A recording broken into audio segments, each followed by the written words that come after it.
I found it.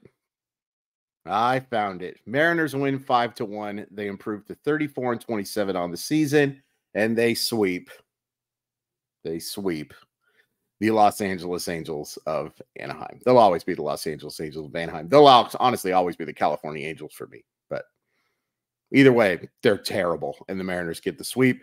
Let's go over the scoring plays. Not a ton in the early innings. In fact, none in the early innings. But Luke Raley breaks the shutout with a solo homer to right field.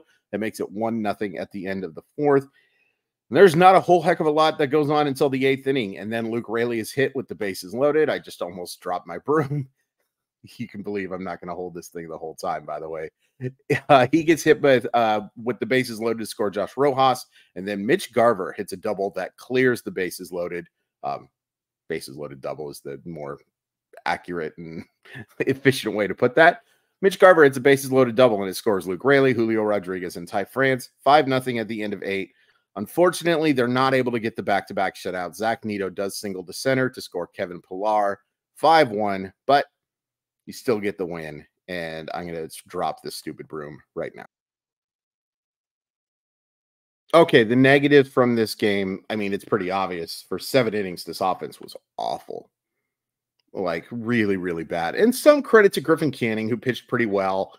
And after a horrible start to his season, he's been a little bit better. Still somebody you've got to score more than a run against in 6 2/3 innings. That's just not good enough. It's flat out not good enough. J.P. Crawford had a really bad game. He goes 0 for 4 with a couple of strikeouts. He's also called for the error. And look, it wasn't a good throw. It was a bad throw. It was a rush throw a little bit, and it looks like he maybe tried to put a little bit of more oomph on it at the end. I also would say that if you gave me the choice of who gets the error there, I would say it's on Ty France. I think he needs to make that catch. But I am very, I don't know what the right word is, but I think first basemen get a little bit of a pass sometimes. You got to make that catch. You know, he had to stretch.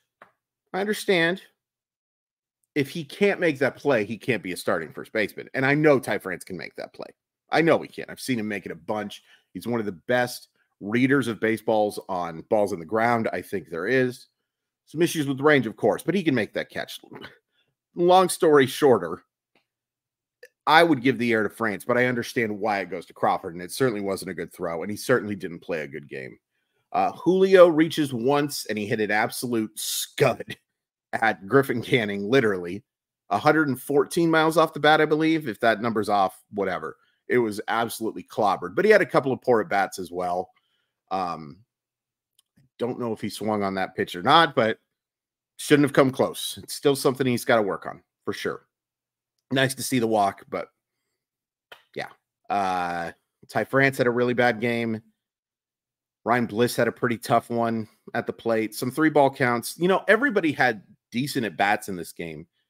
The results leave a lot to be desired, especially over the first 7 innings. The 8th inning, fantastic, and we'll talk about it.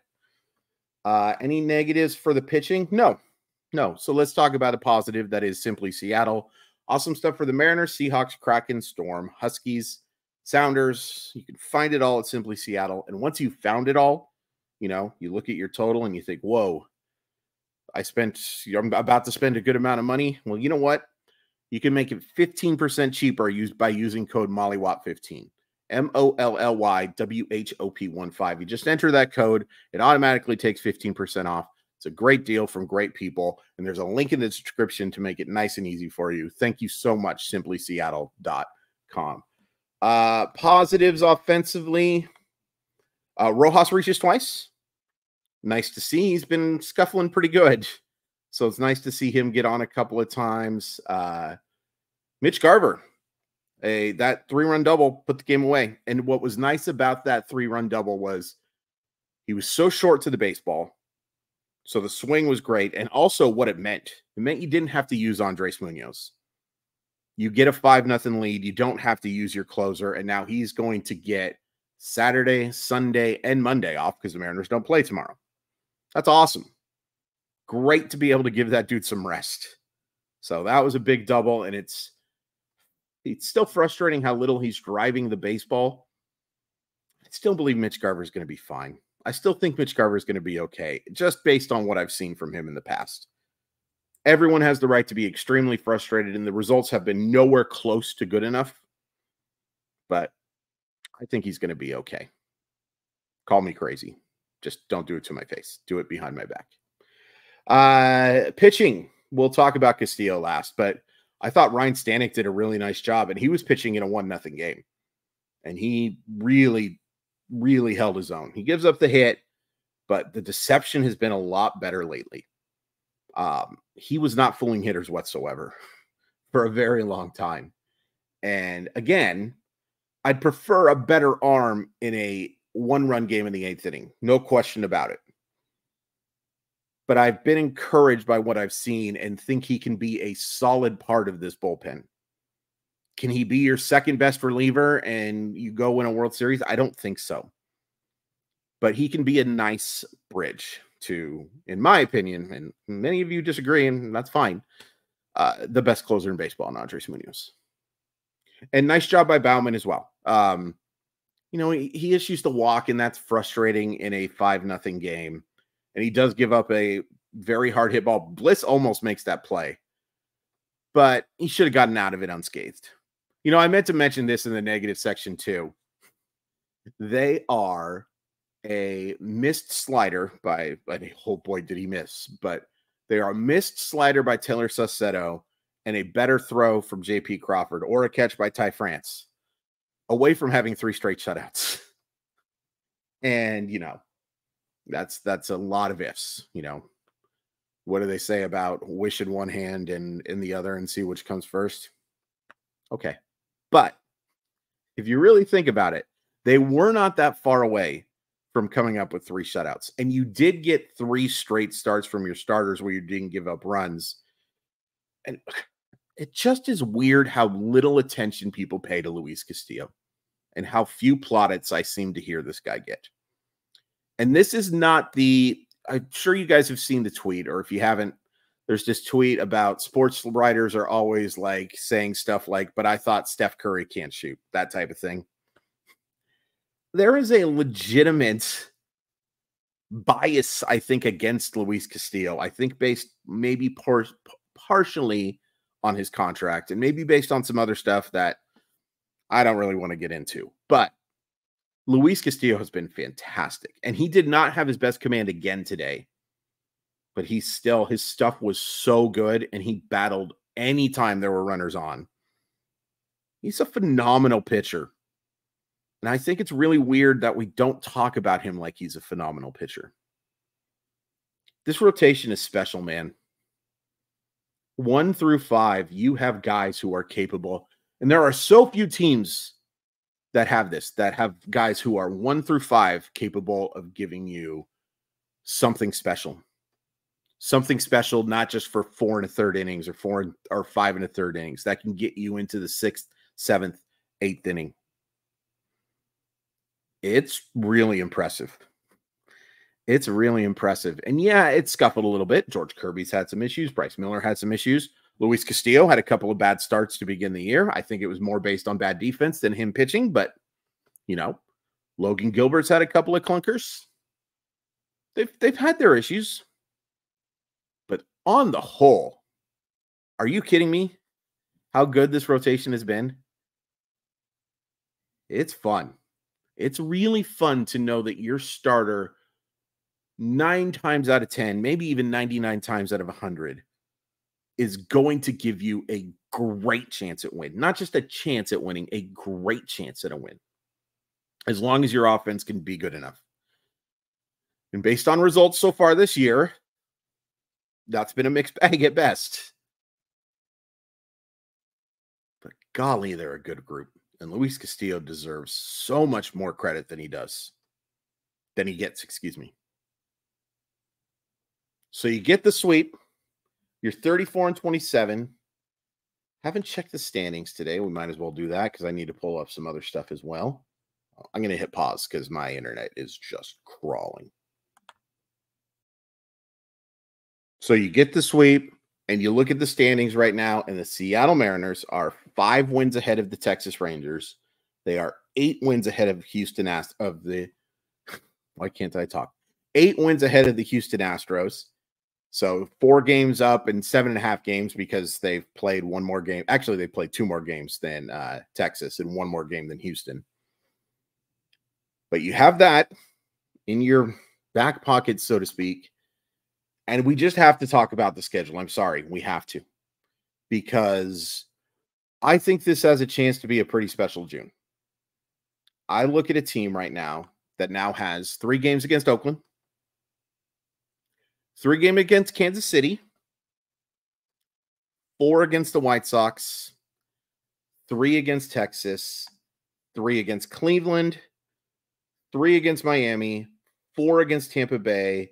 And, that it gets tougher after Miami. Tampa Bay, Minnesota, Baltimore to close out the month. And actually, Baltimore's in July. But you've got a chance to have a really good month.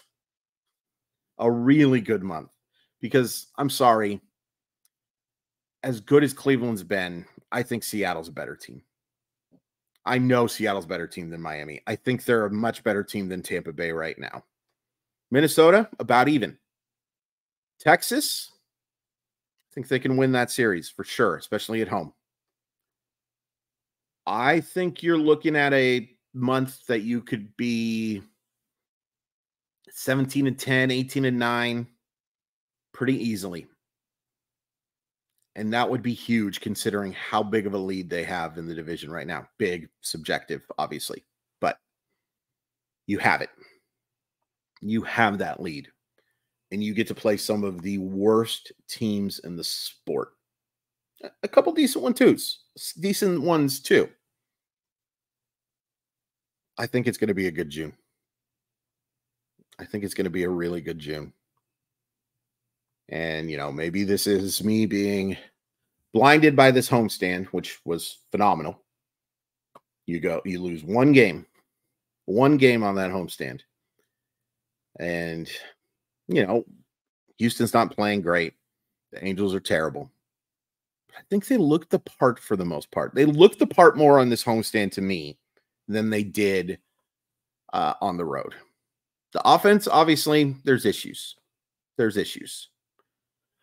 Real quick, I left a comment on it, but I didn't actually talk about it. The Brant Brown thing. I mean, he's a scapegoat, but it's an easy decision to make. He had to do something. Now, if it keeps going, that you still are struggling to score runs, and, since he's been fired, they have scored 19 runs. 19 runs against the Angels, but the offense has played a lot better. But I have no issues with it. I think you guys know I'm extremely hesitant to call for people's jobs unless they've done something immoral, illegal, something along those lines. That's just me. That's just the way it is. But to say it was justified is the understatement of understatements. They've struck out so much and scored so few runs. How do you not make that change? It's an easy decision. I don't think it fixes anything. But he certainly wasn't helping. And if you're not helping and you need a scapegoat, there you go. So no game tomorrow. 3-game series against Oakland in Oakland. George Kirby against Mitch Spence. That the pitching matchups are very favorable for the Seattle Mariners in this series. I'd like a sweep. Got to get the first one, but I'd really like a sweep. I just like watching the Mariners win. What can you do? Please hit like. Please hit subscribe. Also on Monday, I will post a video. I'm going to take everybody who commented on Game 57. You still have a couple days left, or 1 day left. I'll do it at right after our chat for Maya Y enthusiasts at 6 p.m. We will take everybody who commented. You have to follow instructions to see how to do it, and you might be able to pick up the pattern if you look at the comments, but I'll take everybody's name and I will put it into a random thing. The name at the top will get the Randy Johnson card. The name at the bottom will get the $50 $50 gift card to Simply Seattle. Super appreciative of your support. Fun to sweep a series. Wish we played the Angels more because, golly gee, that's a bad baseball team. But a sweep is a sweep. Get them brooms.